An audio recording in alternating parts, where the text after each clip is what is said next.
Hello दोस्तों, मैं रेमा श्रीवास्तव स्वागत करती हूं आपके अपने चैनल आसान हिंदी में। जैसा कि आप लोग जानते हैं कि पिछले वीडियो में हम लोग रस को पढ़ रहे थे। रस में हमने श्रृंगार रस को पढ़ लिया है, उसके दोनों भेद संयुक्त श्रृंगार और वियुक्त श्रृंगार को भी हम लोग पढ़ चुके हैं। आज हम देखेंगे हास्य रस को, जो रस का दूसरा भेद है या फिर दूसरा रस है। चलिए देखते हैं। जब किसी काव्य की पंक्ति में किसी व्यक्ति के रंग रूप, ध्यान रखेंगे कि काव्य की पंक्ति होगी और उसमें व्यक्ति के रंग रूप, दशा, चाल ढाल बेढंगी हो, यानी ढंग के अनुरूप ना हो, अर्थात जैसा होना चाहिए वैसा ना हो, बल्कि दूसरे तरह से हो या फिर उसका उल्टा हो, तो उसे देखकर या उसके बारे में सुनकर हृदय में जो भाव उठता है उसे हास कहते हैं। अर्थात जैसा होना चाहिए, जो प्रकृति का नियम है उसके अनुकूल यदि होता है तो कोई बात नहीं, सामान्य सी बात होती है। लेकिन जब कोई भी चीज़ उसके विपरीत स्थिति में होती है तो थोड़ा सा देखने में अजीब लगता है। वही अजीब लगना ही और कभी कभी तो इतना उटपटांग हो जाता है जो हृदय को आनंद प्रदान करता है, एक अलग सा आनंद का अनुभव होता है, उसे ही हम हास्य रस कहते हैं, जिस पे हम खिलखिलाकर हंस पड़ते हैं। तो चलिए देखते हैं उसको उदाहरण के माध्यम से। देखिए, हाथी जैसी देह, गैंडे जैसी चाल, तरबूजे सी खोपड़ी, खरबूजे से गाल। कोई व्यक्ति है जिसके शरीर के बारे में बताया गया है कि उसका शरीर कैसा है, हाथी जैसा है। अब आदमी का शरीर यदि हाथी जैसे होगा तो सोचने वाली बात है, एक बार कल्पना करके देखेंगे तो हंसी आएगी ही। गैंडे जैसी चाल है और वो चलता कैसे है, गैंडे जैसा। तरबूजे सी खोपड़ी है, उसका सिर तरबूजे जैसा है, और खरबूजे से गाल, और उसके गाल खरबूजे जैसे हैं, जिसके कारण हमें देखकर हंसी आती है। तो यहाँ क्या होगा, हास्य रस होगा। दूसरा उदाहरण देखेंगे। माता ही पिता ही उरीड़ भय नीके। माता और पिता के रीढ़ से क्या हो गए, उरीड़ हो गए हैं, मुक्त हो गए हैं अच्छी तरह। गुरु रीढ़ रहा सोच बड़ जी के। और अब जी में क्या सोच रहे हैं, गुरु के रीढ़ से मुक्त होना और उसके ब्याज के बारे में सोचते हुए कहते हैं। और ये पंक्ति ली गई है बाल कांड से, जो कि राम, लक्ष्मण और परशुराम संवाद के नाम से लिखा गया है। और ये लिखा गया है तुलसीदास जी द्वारा, जिसमें परशुराम जी जब क्रोधित होकर आते हैं सभा में, उस समय की ये पंक्ति होती है, जो कि लक्ष्मण द्वारा जी कहा जाता है कि माता ही पिता उरीड़ भय नीके, गुरु रीढ़ रहा सोच बड़ जी के। गुरु के रीढ़ से ही मुक्त होने के लिए बहुत चिंतित हैं और माता पिता के रीढ़ से मुक्त हो चुके हैं। यानी माता पिता के रीढ़ से सभी चिंतित रहते हैं, लेकिन यहाँ पे गुरु के रीढ़ से वो चिंतित होते हैं। तो यहाँ पे भी उल्टा अर्थ लिया गया है, जिसके कारण यहाँ पे हंसी है या फिर हास्य है। तबुरा लय मंच पर बैठे प्रेम प्रकाश, साज मिले 15 मिनट, घंटा भर आलाप। घंटा भर आलाप, राग में मारा गोता, तब तक खिसक चुके थे सारे श्रोता। कहा जा रहा है तबुरा लय मंच पर, यानी तबला लेकर मंच पर कौन बैठते हैं, प्रेम प्रकाश जी। प्रेम प्रकाश नाम का एक व्यक्ति है जो कि क्या करते हैं, गाने का काम करते हैं। वह तबुरा को लेकर मंच पर बैठते हैं। साज मिले 15 मिनट, यानी वो अपने साज को मिलाते हैं कितने देर तक, 15 मिनट तक। और उसके बाद घंटा भर आलाप, उसके बाद आलापने का कार्य करते हैं घंटा भर, जिसके कारण क्या होता है, घंटा भर आलाप, राग में मारा गोता। और इतनी देर के बाद राग में जब गोता मारे तब तक खिसक चुके थे सारे श्रोता। और तब तक क्या हुआ, इंतजार करते करते सारे श्रोतागण वहाँ से चले गए थे। अर्थात जब तक इनके गाने की बारी आती है तब तक सुनने वाले निकल जाते हैं। तो यहाँ भी हास्य रस है। अब हम आगे देखेंगे दूसरा रस, वीर रस। तो चलिए देखते हैं वीर रस को। जब किसी काव्य की पंक्ति में समाज में हो रहे अन्याय या दुखी, दीनहीन के ऊपर हो रहे अन्याय के खिलाफ स्वयं को कोई व्यक्ति खड़ा कर दे तो जो हृदय में भाव उठता है उसे उत्साह कहते हैं।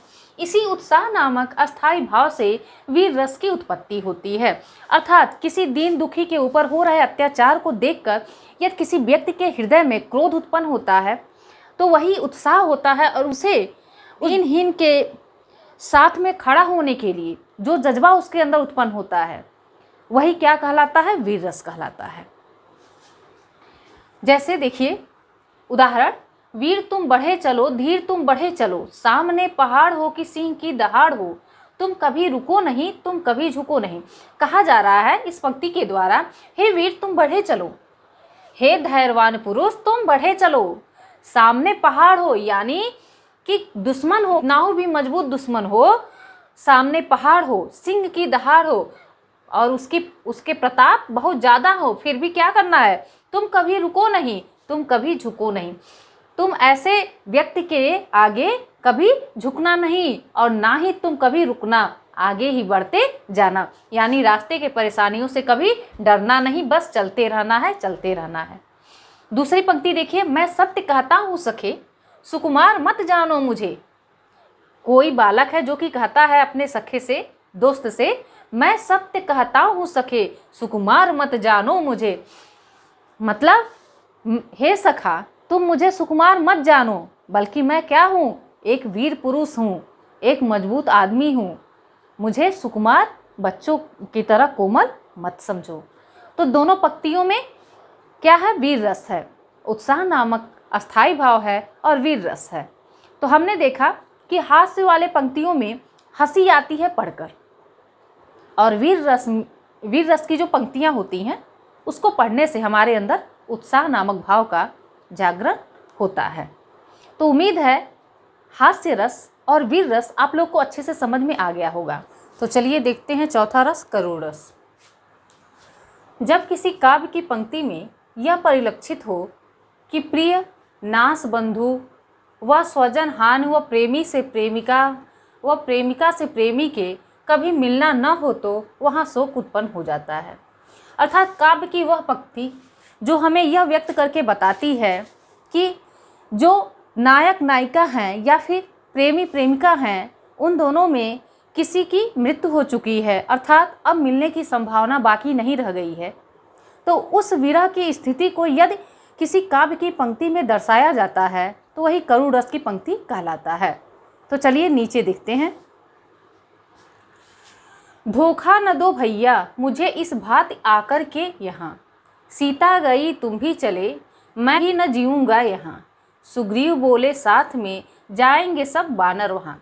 जैसा कि हमने इसके परिभाषा में ही देखा कि प्रिय का नाश होता है या फिर बंधु या फिर स्वजन यानी अपने जन, अपने परिवार का कोई सदस्य ऐसे बिछड़ता है, मतलब हमेशा के लिए उसकी मृत्यु हो जाती है, और वह दीनहीन दशा, वह विरह की दशा पंक्तियों में व्यक्त की जाती है, तो वहाँ करुण रस होता है। इसके अलावा हमने ये भी बताया कि और प्रेमिका के बीच जो इस तरह का बिछड़ना होता है कि फिर दोबारा से कभी मिलना ना हो, तब भी वह करुण रस का ही भाव होता है।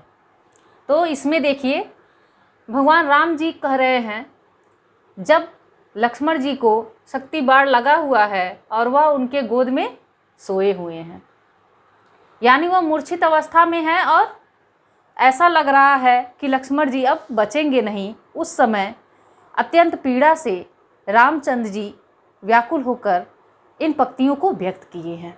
तो चलिए इसके अर्थ को समझते हैं। कहते हैं श्री राम जी, धोखा न दो भैया मुझे, लक्ष्मण जी को संबोधित करते हुए कहते हैं, धोखा न दो भैया मुझे इस भांति आकर के यहाँ, इस तरह धोखा ना दो मुझे इस युद्ध क्षेत्र में आकर के यहाँ। सीता गई तुम भी चले, सीता तो पहले ही चली गई और तुम भी चले, मैं भी न जीऊँगा यहाँ, और तुम दोनों के बिछड़ने से मैं भी नहीं जी पाऊँगा। सुग्रीव बोले साथ में जाएंगे सब बानर वहाँ। जब ऐसा बोलते हैं श्री राम जी, तब सुग्रीव जी बोलते हैं कि हे प्रभु, यदि ऐसा होता है तो सारी बानर जो है सेना, वह आपके साथ जाएगी वहाँ, मतलब सभी लोग मृत्यु को प्राप्त हो जाएंगे यदि ऐसी स्थिति होती है। तो दूसरी पंक्ति हम देखेंगे, अभी तो मुकुट बंधा था माथ। एक नई नवेली दुल्हन के बारे में बताया गया है कि अभी तो मुकुट बंधा था माथ, उसके सिर पर अभी मुकुट बंधे थे, यानी जल्द ही उसकी शादी हुई थी। हुए थे कल ही हल्दी के हाथ, और कल ही अभी हुए थे हल्दी के हाथ, मतलब हल्दी अभी जल्द ही उसको लगे थे।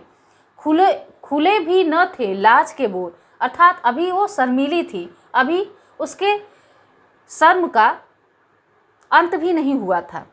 पड़े थे चुंबन शून्य कपोल, हाय यही रुक गया संसार, सिंदूर बना अनल अंगार।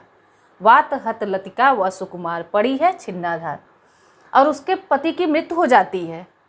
कुछ ही दिन पहले अभी उसकी शादी हुई रहती है और हल्दी के हाथ हुए रहते हैं, और उसके अभी शर्म के यानी लाज के बोल भी खत्म नहीं हुए रहते। अभी शर्म उसके अंदर पूरी तरह व्याप्त होता है, और यही क्या होता है, उसका संसार रुक जाता है। सिंदूर बना अनल अंगार, अनल किसका पर्यायवाची है? आग का। तो सिंदूर बना अनल अंगार यानी आग बन गया है सिंदूर माथे का उसके। वात हत लतिका व सुकुमार, पड़ी है छिन्नाधार, और उसके वस्त्र इधर उधर छिन्नाधार पड़े हुए हैं, मतलब किसी भी चीज़ की उसे शुद्ध नहीं है। क्यों? क्योंकि उसका पति मर चुका है। तो इन पंक्तियों में हमने ये करुणा देखा, और ऊपर वाली पंक्ति में हमने भगवान श्री राम का लक्ष्मण जी के प्रति विरह वेदना को देखा। तो दोनों ही पंक्तियों में करुण रस व्याप्त है, और उम्मीद है आप लोग को करुण रस अच्छे से समझ में आ गया होगा।